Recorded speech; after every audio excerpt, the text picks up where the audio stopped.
Assalamualaikum warahmatullahi wabarakatuh. Alhamdulillahi rabbil alamin. Wassalatu wassalamu ala ashrafil anbiya'i wal mursalin Sayyidina wa maulana Muhammadin wa ala alihi wa ashabihi wa ajba'ihi ajma'in. Qala ta'ala fi kitabihil azizil karim.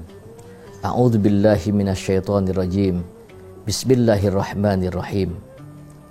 Wa id ta'addana rabbukum la in syakartum la azidannakum wa la in kafartum inna adzabi lasyadid. Pemirsa TV One yang dirahmati oleh Allah Subhanahu wa taala. Puji syukur kita panjatkan kepada Allah. Alhamdulillah kita masih diberikan kenikmatan sehat wal afiat. Kita masih diberikan kenikmatan yang terbesar. Kenikmatan itu adalah kenikmatan iman dan Islam. Karena kenikmatan iman dan Islam adalah sebuah anugerah yang terbesar yang Allah berikan kepada kita. Karena hidayah itu milik Allah. Inna alaina lal huda.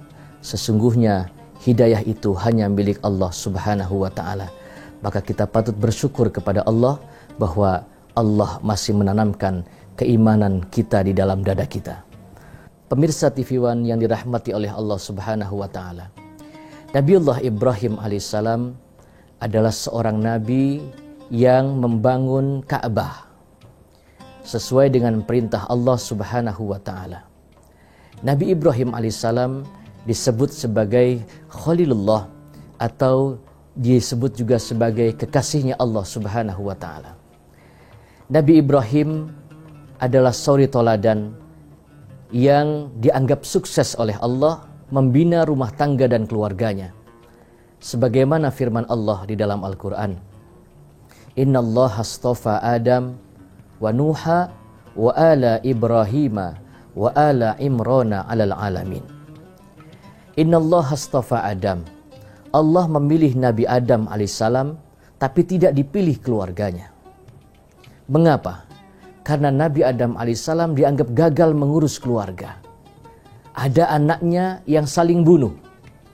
Maka ada yang berkata setiap pembunuhan yang terjadi di dunia ini, maka dosanya ditimpakan kepada anak Nabi Adam yang pertama kali melakukan pembunuhan di muka bumi ini. Yang kedua, Innallaha astafa Adam wa Nuha. Allah juga memilih Nabi Nuh, tapi tidak dengan keluarganya. Kenapa Nabi Nuh tidak dipilih dengan keluarganya? Karena Nabi Nuh dianggap gagal juga ngurus keluarga. Mengapa? Karena istri Nabi Nuh menjadi musuh. Dan anak Nabi Nuh juga menjadi musuh. Apakah betul istrinya Nabi Nuh ini menjadi musuh? Al-Quran menjelaskan, Dharaballahu mathala lilladina kafarum ra'ata Nuhi wa mra'ata Lut. Kanata tahta abdaini min ibadina salihin. Kanata tahta abdaini min ibadinas solihin. Perumpamaan contoh wanita-wanita yang kafir, wanita-wanita yang durhaka, wanita-wanita yang menentang kepada suaminya, itu laksana istrinya Nabi Nuh dan istrinya Nabi Lut. Kanata tahta abdaini min ibadinas solihin. Padahal mereka, istri Nabi Nuh dan istri Nabi Lut ini berada dalam pengawasan hamba-hamba Allah yang soleh. Istri Nabi saja bisa menjadi musuh, apalagi kita, istri-istrinya.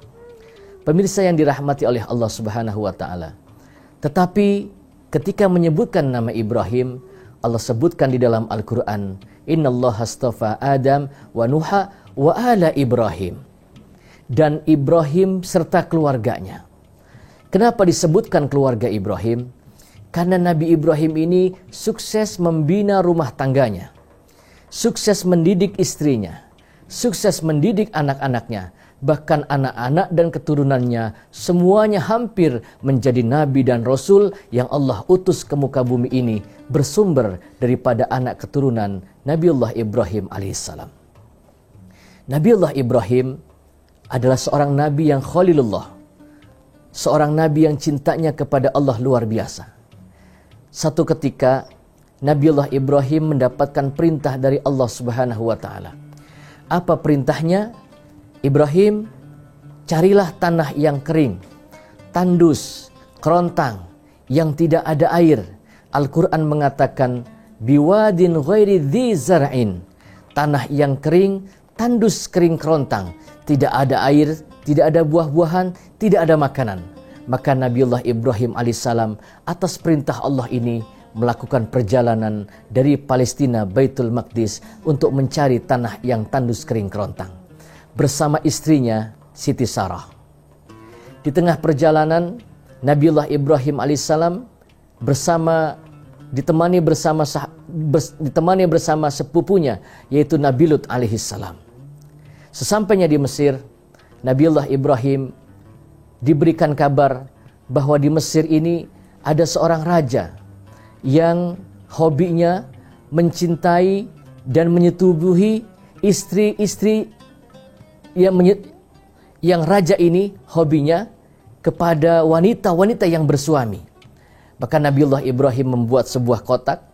Siti Sarah istri Nabiullah Ibrahim ini dimasukkan ke dalam peti itu, diumpetin maksudnya. Tetapi rupanya keberadaan Nabi Ibrahim beserta istrinya sudah diendus oleh Raja Ramses ini. Lalu diculiklah istri Nabi Ibrahim alaihissalam yang bernama Siti Sarah dan dibawa ke dalam kerajaan Raja Ramses yang pertama. Begitu sudah di hadapan raja ingin memperkosa istri Nabiullah Ibrahim. Begitu akan menyentuh istri Nabiullah Ibrahim, raja ini terjatuh tidak mampu. Lalu raja itu berkata, mintakan doa kepada Tuhanmu agar aku bisa bergerak. Lalu didoakan, bergerak. Mau dipegang lagi, tidak mampu lagi. Lalu raja berkata kepada pengawalnya, wahai pengawal, kau dapatkan wanita ini dari mana? Anu raja, aku mendapatkan dari suaminya yang ada 2 orang di sana yang sedang melakukan ritual ibadah. Kembalikan kepada mereka. Karena ini bukan manusia biasa. Jangan-jangan ini adalah malaikat. Siti Sarah dikembalikan kepada Nabiullah Ibrahim alaihissalam serta diberikan budak tawanan perang untuk membantu meringankan beban Nabiullah Ibrahim alaihissalam dan Siti Sarah. Budak ini bernama Hajar, dibawa oleh Siti Sarah dan Nabiullah Ibrahim alaihissalam.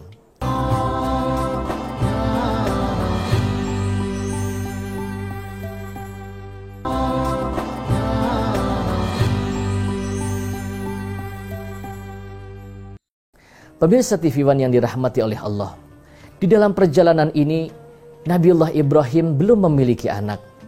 Maka Nabiullah Ibrahim selalu berdoa bermohon kepada Allah dengan doa yang kita kenal, dengan kalimat doanya, Rabbi habli minas solihin, Rabbi habli minas solihin.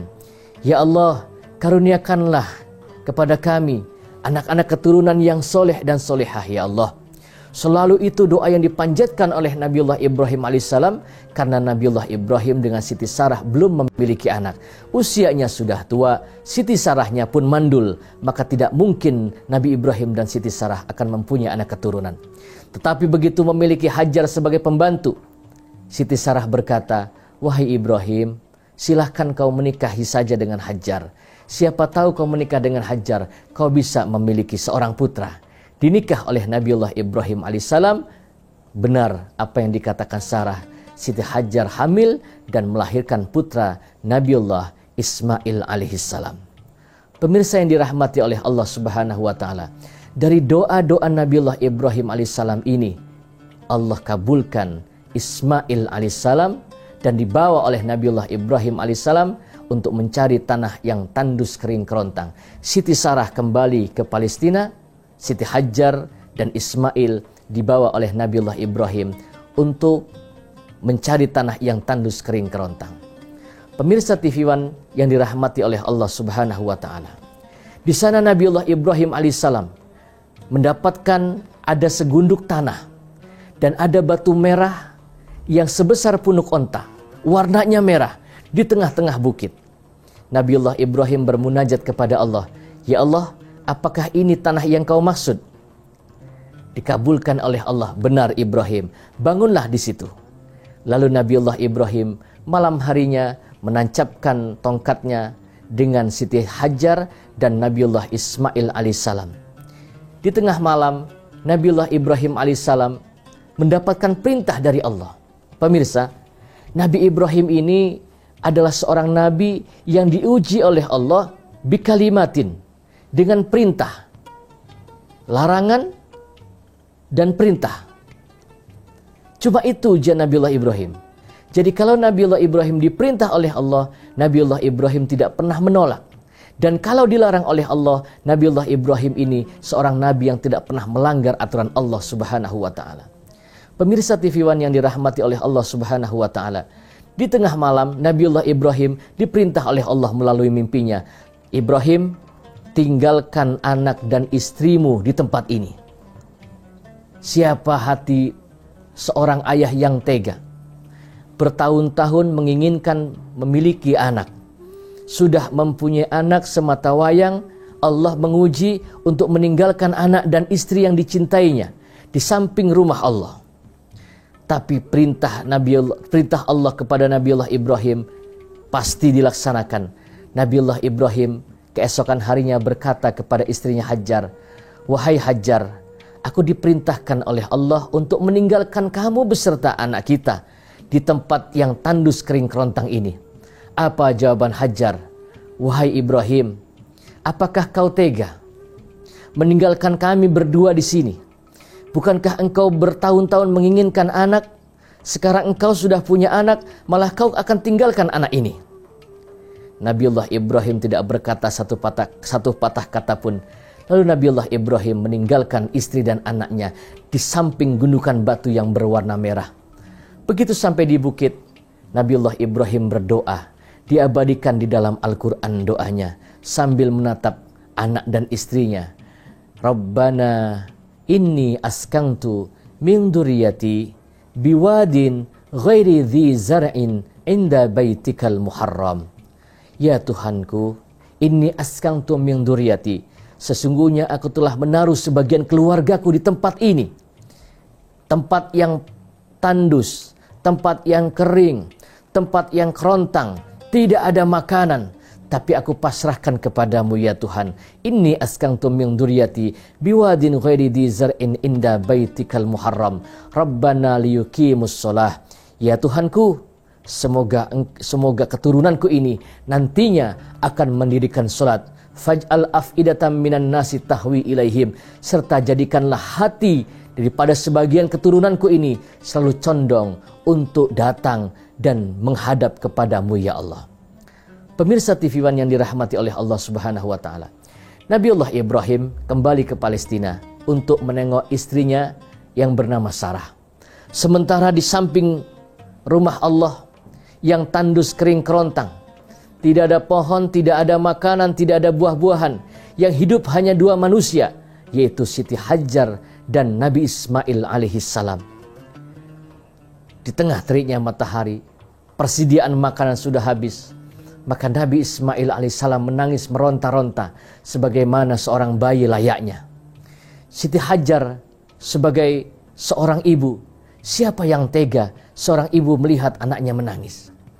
Itulah maka Rasulullah Muhammad disebut dengan Nabil Ummi, Nabi yang cinta kasih sayangnya melebihi cinta kasih sayang seorang ibu kepada anaknya. Kita bayangkan pemirsa, tidak ada orang tua yang tidak cinta terhadap anaknya. Orang tua rela tidak makan, yang penting anaknya makan. Orang tua rela tidak minum, yang penting anaknya minum. Biar orang tua susah, yang penting anaknya senang. Biar orang tuanya riyadhah, tirakat, puasa, mendoakan untuk anaknya. Anaknya pengen jadi orang yang sukses. Orang tuanya rela berkorban apapun. Bahkan seorang ibu rela mengorbankan nyawanya ketika melahirkan putranya. Rela meregang nyawa, mempertaruhkan antara hidup dan mati demi memperjuangkan putra-putranya. Pemirsa yang dirahmati oleh Allah, namun kecintaan seorang ibu ummi terhadap anaknya kalah dengan kecintaan baginda Rasulullah Muhammad SAW terhadap umatnya. Baginda Rasulullah Muhammad SAW cinta kasih terhadap umatnya luar biasa. Maka disebut Nabi yang ummi, Nabi yang cinta kasih sayangnya melebihi cinta kasih sayang seorang ibu terhadap anaknya. Rasulullah Muhammad cinta kasih terhadap umatnya sampai mau meninggal dunia. Rasulullah Muhammad selalu ingat umatnya dan Rasul memanggil-manggil umatnya.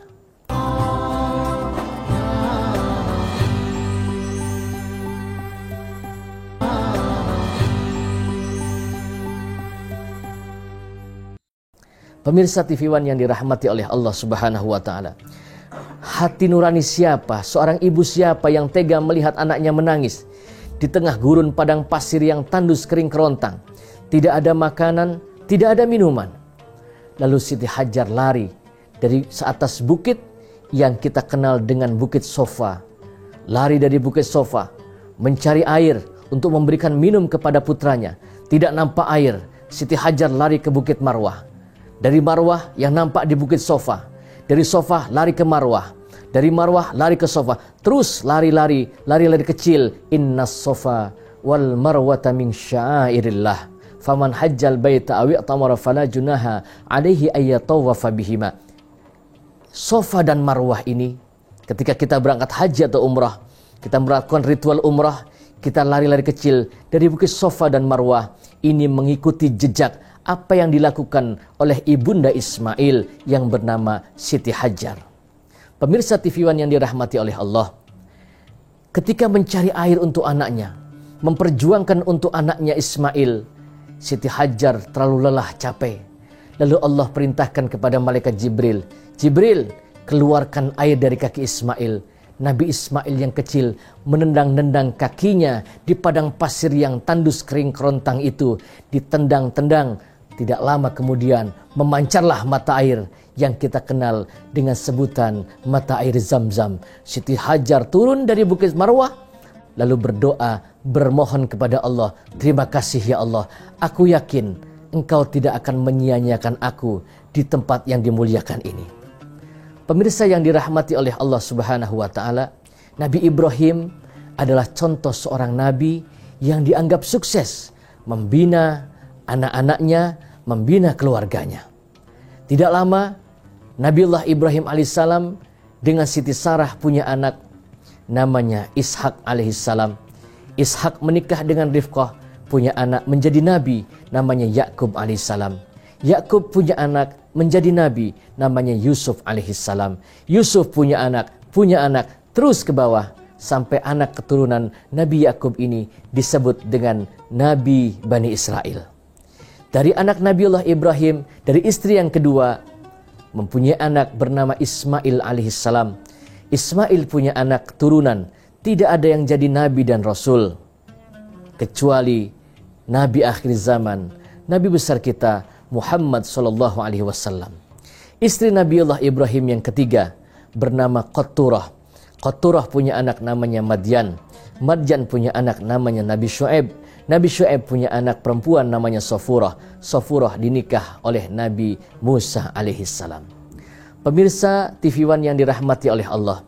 Lalu contoh keluarga yang sukses membina rumah tangganya yang terakhir disebutkan di dalam Al-Quran, Innallaha astafa Adam wa Nuha wa ala Ibrahim, dan keluarganya Nabi Ibrahim yang ketiga yang disebutkan sukses membina rumah tangganya, wa ala Imran, keluarganya Imran.